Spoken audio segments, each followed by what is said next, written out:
So, da sind wir wieder im letzten Teil. Ja, ich sag mal, ich nenne ihn mal at home. Ne? Ab nach Hause von Bergneustadt, wo ich gerade bin hier. Habe gerade nochmal vollgetankt hier. 35 Euro. Ja gut, ist halt so. Ist halt so. Ist halt so. Naja gut, okay. Auf jeden Fall geht es jetzt von hier aus nach Hause. Ich habe eine schöne Runde gefahren.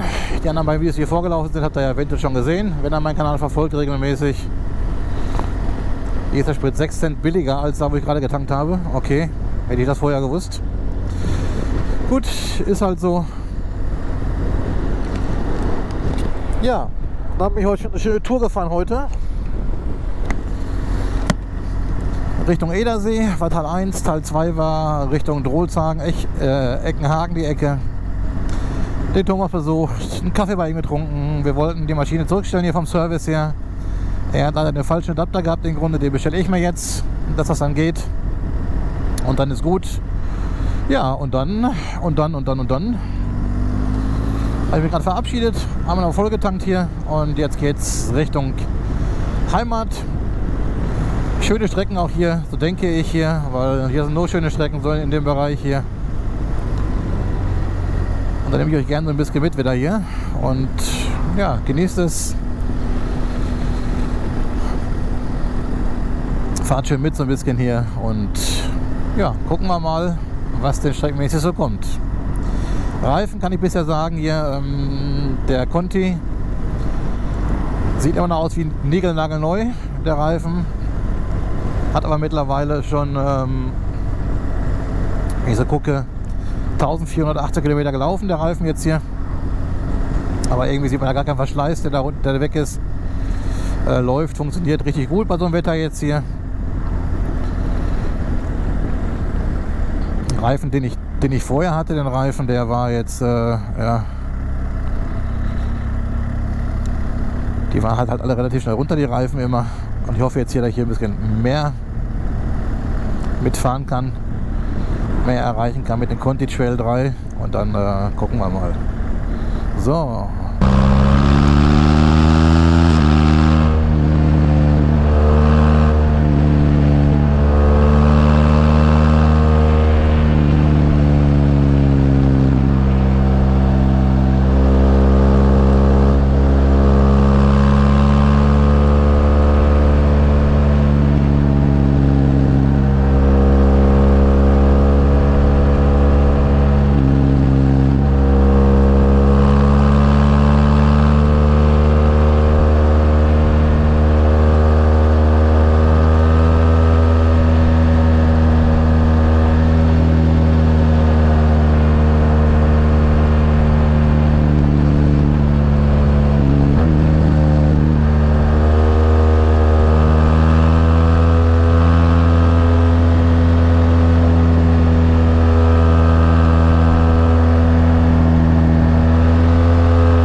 So, hier im Hönnetal, hier mitten, ja, im Tal, ne? Im Tal der Felsen hier. Ich möchte mich von euch verabschieden. Mal ein Video der anderen Art und Weise. Einfach nur mal Motorsound, ohne viel reden. Einfach nur mal den schönen Zweizylinder Boxermotor hören. Ja. Wenn es gefallen hat, gerne mal abonnieren, wenn ihr mehr davon sehen wollt. Ruhig mal in die Kommentare reinschreiben. Das war schon ganz toll. Ich mache nochmal ein paar Videos davon. Ab und zu mal wieder. Dass ein bisschen Abwechslung reinkommt. Und könnt ihr mal reinschauen, wie es euch gefallen hat. Ich mache mich auf den Weg nach Hause. Ja. Ratzi-fatzi. Fertig machen. Umziehen. Und dann, ja. Geht es da auch wieder weiter. Und ihr müsst ein bisschen gedulden, ein paar Tage, bis das nächste Video kommt. Und dann schauen wir mal. Okay, danke fürs Mitfahren. Und ich sag mal, bis zum nächsten Video. Euer GS Boxer on Tour. Ciao.